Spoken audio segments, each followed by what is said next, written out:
সংবাদ শুনছেন Birbhum news TV YouTube channel থেকে। আজকের বিশেষ খবর, সংসদে নিরাপত্তা লঙ্ঘনের ইস্যুতে হইহট্টগোল ও উচ্ছৃঙ্খল আচরণের অভিযোগে ৭৮ জন সাংসদকে সাসপেন্ড করা হয়েছে।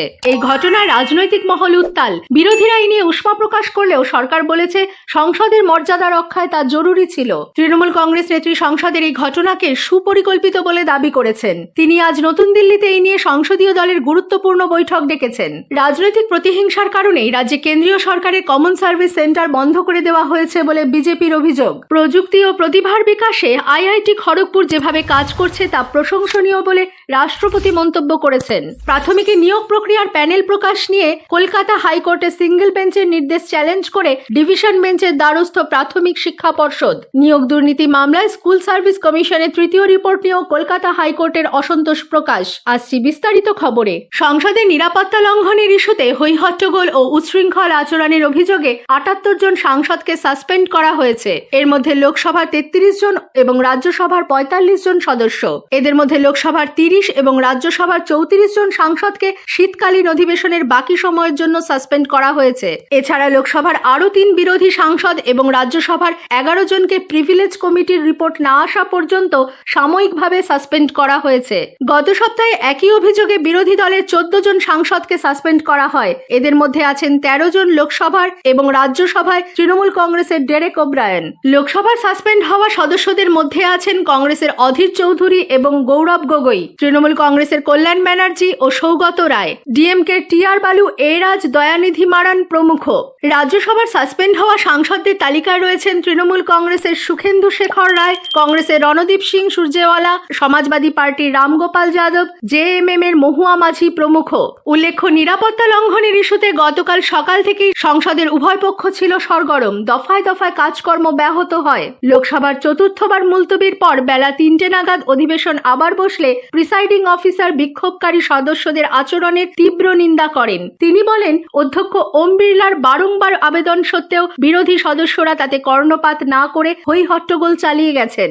সংসদ বিষয়ক মন্ত্রী প্রহ্লাদ যোশী তখন বিক্ষোভরত সাংসদদের সাসপেন্ড করার জন্য দুটি প্রস্তাব উত্থাপন করেন। ধ্বনি ভোটে সে দুটি প্রস্তাব সভায় গৃহীত হয়। রাজ্যসভায় একই চিত্র নজরে আসে। তৃতীয়বার মুলতবি হওয়ার পর ফের 4:30 নাগাদ সভার অধিবেশন বসলে চেয়ারম্যান জগদীপ ধনকর বিরোধী সদস্যদের নাম করে বলেন, তারা যেভাবে স্লোগান দিয়ে ও প্ল্যাকার্ড দেখিয়ে সভাকে অসম্মান করেছে তা অত্যন্ত নিন্দনীয়। চেয়ারম্যানের অনুমতিক্রমে সভার নেতা পীযূষ গোয়েল এ সংক্রান্ত একটি প্রস্তাব উত্থাপন করেন। ধ্বনি ভোটে তা গৃহীত হয়। এদিকে এই সাসপেনশনের ঘটনায় রাজনৈতিক মহল উত্তাল। বিরোধীরা এই নিয়ে তীব্র উষ্মা প্রকাশ করলেও সরকার বলেছে সংসদের মর্যাদা রক্ষায় তা জরুরি ছিল।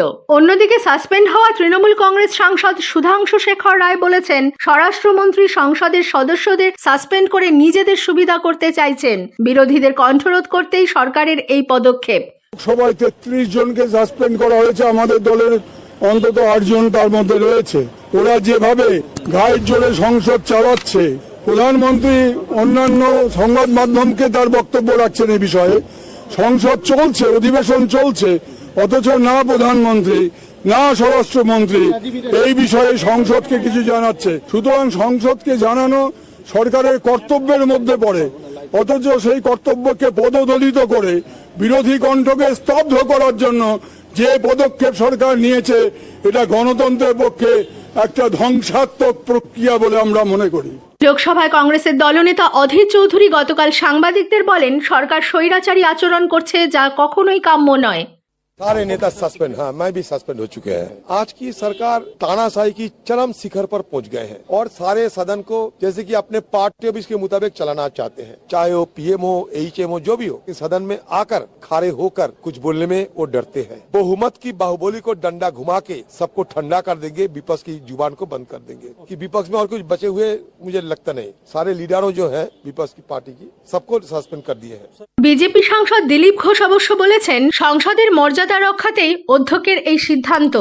যারা এই যে উৎপাত করেছেন পার্লামেন্টের ভেতরে, তাদেরকে পাঠিয়েছে কে, তাদেরকে ট্রেনিং দিয়েছে কে, তাদের মাথা খেয়েছে কে? এই বিরোধীরা তাদেরকে ঢুকিয়ে দিয়েছেন। যেই ধরা পড়ে গেছে তাদেরকে কেস দেওয়া হয়, তখন বলছেন না, কড়া কেস দেওয়া ঠিক হচ্ছে না। এদিকে বলছেন ভয়ঙ্কর ঘটনা, কিছু হয়ে যেত, মারা যেত, আর সেই নিয়ে তুলকা আবার ইস্যু তৈরি করে পার্লামেন্ট বন্ধ করার চেষ্টা করুন। সংসদ চলতে না দিয়ে অচল করার চেষ্টা করেন, তখন টিকার কোনো ব্যবস্থা নেন, সেটা তখন গণতন্ত্র বিরোধী হয়ে গেল, স্বেচ্ছাচারিতা হয়ে গেল। তৃণমূল কংগ্রেস নেত্রী মুখ্যমন্ত্রী মমতা বন্দ্যোপাধ্যায় সংসদে ঘটনা সম্পূর্ণভাবে সুপরিকল্পিত বলে অভিযোগ করেছেন। তিনি গতকাল নতুন দিল্লিতে এক সাংবাদিক বৈঠকে বলেন, No, nothing is related to Bengal. That is wrong. It may be that somebody state of Gujarat, Bangalore, or Kerala, or Uttar Pradesh, or Rajasthan, or Calcutta. It is a pre-planned incident. And it is totally failure of the IB also. It is totally failure from the vigilance also. And this is a new parliament. The security lapse, it's a big security. এদিকে তৃণমূল কংগ্রেস আজ নতুন দিল্লিতে তাদের সংসদীয় দলের গুরুত্বপূর্ণ বৈঠকে বসতে চলেছে। দলনেত্রী মুখ্যমন্ত্রী মমতা বন্দ্যোপাধ্যায়ের পৌরোহিত্যে নতুন বঙ্গভবনে প্রস্তাবিত এই বৈঠকে দলের সব সাংসদদের উপস্থিত থাকার নির্দেশ দেওয়া হয়েছে। তৃণমূল কংগ্রেসের সাধারণ সম্পাদক অভিষেক বন্দ্যোপাধ্যায়ও আজকের বৈঠকে উপস্থিত থাকবেন বলে দলীয় সূত্রে জানা গিয়েছে। এরপর মুখ্যমন্ত্রীর সঙ্গে তিনিও বিজেপি বিরোধী INDI এর জোটের বৈঠকে অংশ নেবেন। আগামী লোকসভা নির্বাচনে তার দল জাতীয় কংগ্রেসের সঙ্গে জোট করবে কিনা সেই প্রশ্নের উত্তরে তৃণমূল কংগ্রেস নেত্রী বলেন, কংগ্রেসের তরফে এই বিষয়ে যথাযথ দাবি জানানো হলে তিনি আলোচনার জন্য প্রস্তুত। নিয়মিত খবরগুলি শুনবার জন্য ভিডিওর নিচে থাকা সাবস্ক্রাইব বাটনটি ক্লিক করুন এবং পাশে থাকা বেল আইকনটি ক্লিক করতে ভুলবেন না।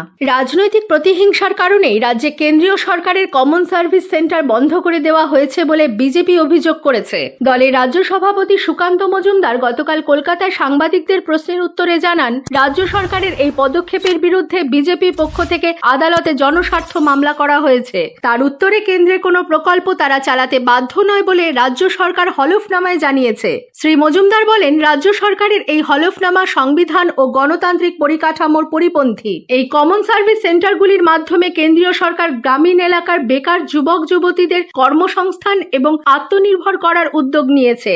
এগুলি বন্ধ করে দেওয়ার ফলে প্রায় 70টি কেন্দ্রীয় প্রকল্প থেকে রাজ্যের মানুষ বঞ্চিত হচ্ছেন বলে তার দাবি। 2019 সালে লোকসভা নির্বাচনে 18টি আসন হেরে যাওয়ার পর প্রশান্ত কিশোরের আইপ্যাক সংস্থার পরামর্শে প্রতিহিংসাবশত মুখ্যমন্ত্রী এই পদক্ষেপ নিয়েছেন বলে তার অভিযোগ। কৃষকদের কাছ থেকে ন্যায্য মূল্যে ধান কিনতে হবে, তাদের ঠকানো যাবে না বলে বিরোধী দলনেতা শুভেন্দু অধিকারী দাবি জানিয়েছেন। বীরভূমের সাঁইথিয়াতে গতকাল এক জনসভায় রেশন দুর্নীতির উল্লেখ করে এর প্রতিবাদে কৃষকদেরও সামিল হওয়ার আহ্বান জানান। রাজ্যে পরবর্তী বিধানসভা নির্বাচনে বিজেপি জয়ী হবে বলে দাবি করে শুভেন্দু বলেন, যেসব পুলিশ আধিকারিক কৃষকদের অপমান করছে তাদের তখন যোগ্য জবাব দেওয়া হবে। রাষ্ট্রপতি দ্রৌপদী মুর্মু বলেছেন, প্রযুক্তি ও প্রতিভার বিকাশে IIT খড়গপুর যেভাবে কাজ করছে তা প্রশংসনীয়। এই প্রতিষ্ঠানের শিক্ষার্থীরা ভবিষ্যতে সমাজের কল্যাণে নিজেদের নিবেদিত করবে বলে তিনি আশা প্রকাশ করেন। তিনি গতকাল IIT খড়গপুরের নেতাজি অডিটোরিয়ামে প্রতিষ্ঠানের 69তম সমাবর্তন অনুষ্ঠানে যোগ দেন। साइंस और टेक्नोलॉजी के क्षेत्रों में भी महिलाओं की अधिक से अधिक भागीदारी एक स्वस्थ और सशक्त समाज के लिए आवश्यक है। विश्व की प्राचीनतम ज्ञान परंपरा वाले इतने विशाल देश का एक भी शिक्षण संस्थान विश्व के 50 शीर्ष शिक्षण संस्थानों में नहीं है। ये मंथन करने का विषय। रैंकिंग की दौड़ अच्छी शिक्षा से ज्यादा महत्वपूर्ण नहीं है, लेकिन अच्छी रैंकिंग न केवल दुनिया भर के विद्यार्थियों और अच्छे फैकल्टी को आकर्षित करती है, बल्कि देश के सम्मान में भी বৃদ্ধি করতে। উল্লেখ্য, IIT খড়গপুরে এই বছর 3205 জন পড়ুয়া স্নাতক ও স্নাতকোত্তর ডিগ্রি লাভ করেছেন। এর মধ্যে 21% ছাত্রী। অনুষ্ঠানে 8 জন বিশিষ্ট ব্যক্তিকে লাইফ টাইম অ্যাচিভমেন্ট অ্যাওয়ার্ডও প্রদান করা হয়। রাজ্যপাল CV আনন্দ বোস গতকালের অনুষ্ঠানে উপস্থিত ছিলেন না। প্রাথমিক শিক্ষা পর্ষদ প্রাথমিকে নিয়োগ প্রক্রিয়ার প্যানেল প্রকাশ নিয়ে কলকাতা হাইকোর্টের সিঙ্গেল বেঞ্চের নির্দেশকে চ্যালেঞ্জ করে ডিভিশন বেঞ্চের দ্বারস্থ হয়েছে। জেলা ভিত্তিক নিয়োগের প্যানেল আদালতে পেশ করার জন্য প্রাথমিক শিক্ষা পর্ষদকে নির্দেশ দিয়েছিলেন বিচারপতি অমৃতা সিনহা। এ নিয়ে পর্ষদের তরফে আদালতে জানানো হয়েছিল, নিয়ম মেনে জনসম্মুখে প্যানেল প্রকাশের নিয়ম নেই। প্যানেল প্রকাশ না করে পর্ষদ কাউকে আড়াল করতে চাইছে কিনা তা নিয়ে প্রশ্ন তুলেছেন বিচারপতি সিনহা। এবার প্যানেল প্রকাশের ওই নির্দেশকে চ্যালেঞ্জ জানিয়ে দুই বিচারপতি সৌমেন সেন এবং উদয় কুমারের ডিভিশন বেঞ্চে মামলা করেছে প্রাথমিক শিক্ষা পর্ষদ। আগামী সপ্তাহে ওই মামলার শুনানি হওয়ার সম্ভাবনা। এদিকে নিয়োগ দুর্নীতি মামলায় স্কুল সার্ভিস কমিশনের দেওয়া তৃতীয় রিপোর্ট নিয়েও অসন্তোষ প্রকাশ করেছে কলকাতা হাইকোর্টের ডিভিশন বেঞ্চ। দুই বিচারপতি দেবাংশু বসাক এবং মোহাম্মদ সব্বর রশিদির ডিভিশন বেঞ্চ গতকাল তাদের পর্যবেক্ষণে জানিয়েছেন, স্কুল সার্ভিস কমিশন অনেক কিছু লুকোনোর চেষ্টা করছে। গ্রুপ সি, গ্রুপ ডি এবং নবম দশমের নিয়োগে অনিয়ম নিয়ে কমিশনকে রিপোর্ট দিতে বলেছিল সুপ্রিম কোর্টের নির্দেশে গঠিত হাইকোর্টের এই বিশেষ ডিভিশন বেঞ্চ। গতকাল এসএসসি জানায়, সিবিআই তদন্তের ভিত্তিতে এবং হাইকোর্টের নির্দেশে নবম দশমে 952 জনের সুপারিশপত্র বাতিল করা হয়েছে। তাদের উত্তরপত্রে অনিয়ম রয়েছে বলে জানায় এসএসসি। যদিও এসএসসির উত্তরে অসন্তুষ্ট ডিভিশন বেঞ্চ ফের তাদের অবস্থান স্পষ্ট করার নির্দেশ দিয়েছে। বুধবারের মধ্যে আবার তাদের রিপোর্ট জমা দিতে বলা হয়েছে। ওই দিন মামলার পরবর্তী শুনানি।